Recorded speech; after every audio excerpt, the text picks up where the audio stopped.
కేసీఆర్ చుట్టూ కొన్ని దెయ్యాలు చేరాయి అంటూ ఆయన కూతురు కవిత చేసిన సంచలన ప్రకటన ఇప్పుడు తెలుగు రాష్ట్రాల్లో కొత్త ప్రశ్నలు లేవదీసింది.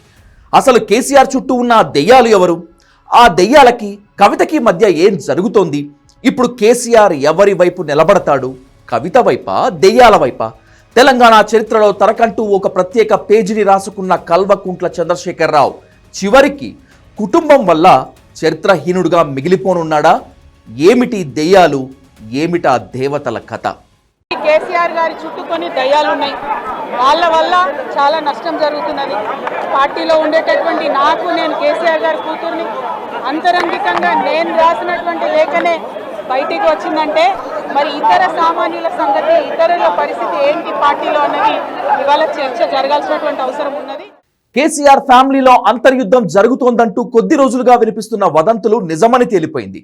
అంతర్యుద్ధం టీఆర్ఎస్ పార్టీకి కొత్త కాదు, కానీ కేసీఆర్ కుటుంబంలో మాత్రం అంతర్యుద్ధం ఇదే మొదటిసారి. అది ఇప్పుడు కవిత రూపంలో బయటపడింది. బీఆర్ఎస్ 100% కుటుంబ పార్టీ. ఆ పార్టీలో కేసీఆర్ కుటుంబానికి తప్పితే ఇంకెవరికి ప్రధాన హక్కులు ఉండవు. ప్రధాన పదవులన్నీ కేసీఆర్కి, ఆయన కుటుంబ సభ్యులకు మాత్రమే ఉంటాయి. పదవులు కూడా వాళ్లకే.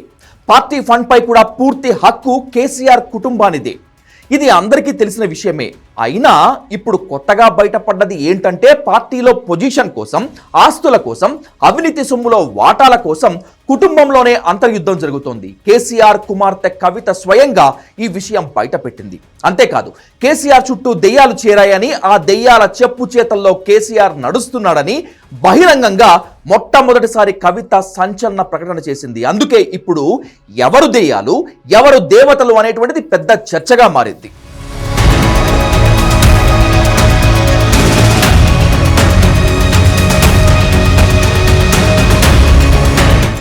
కేసీఆర్ చుట్టూ వందల మంది నాయకులు ఎవరూ ఉండరు. కేవలం 4 మాత్రమే ఉంటారు.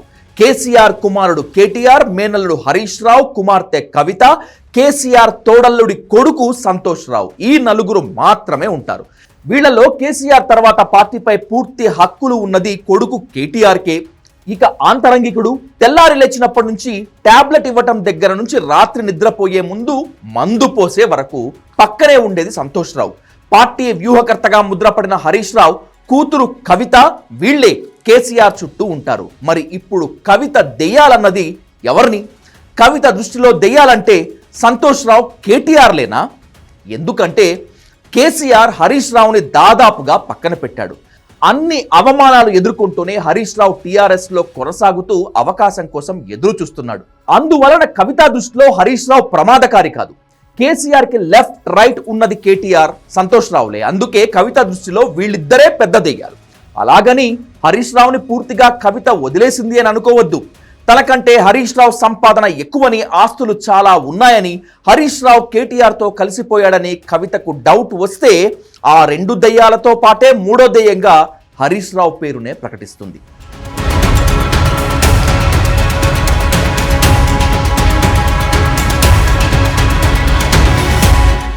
తెలంగాణ ఉద్యమం పేరిట కవిత బాగా వసూలు చేసేదని అప్పట్లో చెప్పుకునేవారు. అయితే ఉద్యమంలో భాగంగా జాగృతి సంస్థను పెట్టి సమాంతర కార్యక్రమాలు చేసేది కవిత.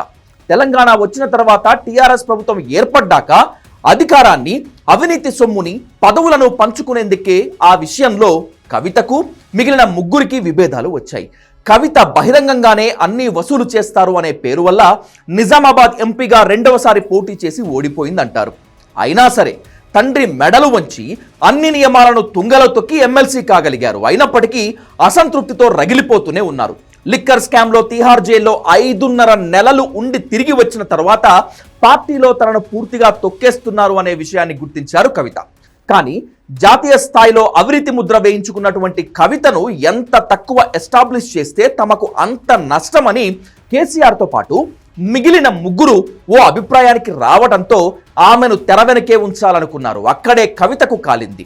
అన్నను పార్టీకి వర్కింగ్ ప్రెసిడెంట్ చేయటం వద్ద నుంచి నిన్నగాక మొన్న పార్టీ సిల్వర్ జూబ్లీ సెలబ్రేషన్స్ లో కేవలం కేసీఆర్, కేటీఆర్ ఫోటోలు మాత్రమే వేదికపై ఉండడంతో మరింత రగిలిపోయింది కవిత. లిక్కర్ స్కామ్ నిందితురాలు పేరుతో కేసీఆర్, కేటీఆర్, హరీష్, సంతోష్లు తనను పూర్తిగా తెరమరుగు చేస్తున్నారనేటువంటి ఆవేదనతో రగిలిపోతూ తండ్రి అన్నలకు వ్యతిరేకంగా వరుసగా లీకులు ఇవ్వటం మొదలుపెట్టింది. అవసరమైతే తాను వేరే పార్టీ పెట్టేందుకు కూడా వెనకాడనని కేసీఆర్కి సమాచారం పంపించింది.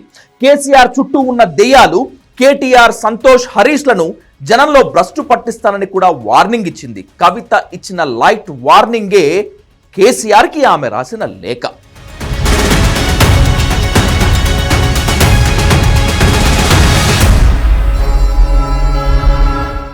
కేటీఆర్కి కవితకి మధ్య ఎప్పటి నుంచో పచ్చగడ్డి వేస్తే భగ్గుమంటోంది. కేసీఆర్ తన రాజకీయ వారసుడిగా కేటీఆర్ను 2018లోనే ప్రకటించేశాడు. భవిష్యత్తులో హరీష్, కవితల నుంచి కేటీఆర్కు ముప్పు రాకుండా ఉండేందుకే అతన్ని వర్కింగ్ ప్రెసిడెంట్ చేశాడు. రాబోయే రోజుల్లో కేటీఆర్ మాత్రమే సీఎం కాగలరని శ్రేణులకు అర్థమయ్యేటట్లుగా కేసీఆర్ ప్రచారం చేశాడు. మొదటి నుంచి అత్యాసపరురాలైనటువంటి కవితకు ఏమాత్రం ఇది రుచించలేదు. ఇదే విషయంలో తండ్రితో అనేక సార్లు గొడవ పడింది. కేవలం ఇది మాత్రమే కాదు, 10 ఏళ్ల పాటు కేటీఆర్ వేల కోట్లు వెనకేశాడని, కేటీఆర్కి అతని భార్యకి అనేక కంపెనీలో వాటాలు దక్కాయని, అంతేకాకుండా పార్టీ అకౌంట్లో ఉన్న 1400 కోట్ల రూపాయలపై కేటీఆర్కు మాత్రమే చెక్ పవర్ ఉందని కవిత తరచూ ఆక్రోశం వెళ్ళగక్కుతుండేది. ఇక పార్టీ పగ్గాలు కవితకిస్తే ఏం జరుగుతుందో కేసీఆర్కి తెలుసు. అందుకే మొండిగా కవితకి, హరీష్ రావుకి చెక్ పెట్టి కేటీఆర్ని పార్టీ ప్రెసిడెంట్గా, కాబోయే సీఎంగా ఎస్టాబ్లిష్ చేశాడు. లిక్కర్ స్కామ్లో తనకు బెయిల్ ఇప్పించే విషయంలో కేటీఆర్ ఉద్దేశపూర్వకంగానే ఆలస్యం చేశాడనేటువంటిది కవిత అనుమానం. ఇదే విషయంపై కవిత, కేటీఆర్ తిహార్ ములాఖత్లో మాటామాట అనుకున్నారు.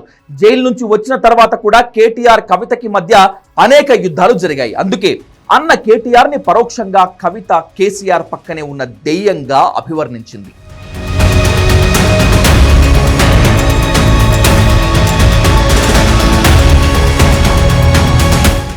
ఇక జోగినపల్లి సంతోష్ రావు నిజానికి తెర వెనుక పొలిటీషియన్ అయినప్పటికీ కేసీఆర్కి కళ్ళు, చెవులు, ముక్కు అన్నీ సంతోష్ రావే. ఆ ఒక్క అర్హతతోనే సంతోష్ రాజ్యసభ సభ్యత్వాన్ని, వేల కోట్ల రూపాయలను సంపాదించుకున్నాడు. మిడ్ మానేరు నిర్వాసితుల్లో ఒకటైన సంతోష్ ఈ రోజు జూబ్లీ హిల్స్ లో విలాసవంతమైన భవంతిలో ఉంటున్నాడు. రకరకాల స్వచ్ఛంద కార్యక్రమాలు, కాంట్రాక్టర్లు, అపాయింట్మెంట్లు, బదిలీలు, ప్రైవేట్ యూనివర్సిటీలు పేరుతో 10 ఏళ్లలో భారీగా వసూలు చేసి అవన్నీ రకరకాల వ్యాపారాల్లో ఇన్వెస్ట్ చేసుకున్నాడు సంతోష్. తండ్రిని కలవాలంటే కూడా సంతోష్ అనుమతి తీసుకోవాల్సిందే అనే ఒక్క రూల్ కవితను సంతోష్కి శత్రువుని చేసింది. అంతేకాదు, తాను బయట నడుపుతున్న వ్యవహారాలను, వసూళ్లను సంతోష్ రావు ఎప్పటికప్పుడు కేసీఆర్కు చేరవేస్తున్నాడని కవితకు తెలుసు. అందుకే కేసీఆర్ను పక్కదారి పట్టిస్తున్నటువంటి దెయ్యాల్లో సంతోష్ రావు ఒకడు అనేటువంటిది కవిత వాదన.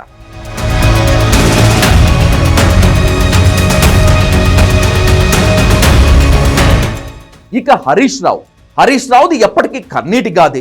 పార్టీ తొలినాటి నుంచి కేసీఆర్కి అండగా నిలబడినప్పటికీ పార్టీ వారసత్వాన్ని కేటీఆర్కి కట్టబెట్టాడు కేసీఆర్. దీంతో హరీష్ రావు నిత్యం అసంతృప్తితో రగిలిపోతూ ఉంటాడు. కానీ ఉద్యమంలో, అధికారంలో హరీష్ రావు, ఆయన బినామీలు వేల కోట్ల రూపాయలు ఆర్జించారని, అంతకంటే ఇంకేం అవకాశం ఇస్తారని పార్టీలోనే కొందరు వాదిస్తారు. ఇటీవల కేటీఆర్ నాయకత్వంలో పనిచేయడానికి తనకు ఎటువంటి అభ్యంతరం లేదని ప్రకటించడం ద్వారా కవితకు కూడా హరీష్ రావు శత్రువయ్యాడు. అందువల్ల కవిత దెయ్యాల జాబితాలో హరీష్ కూడా ఉంటాడు.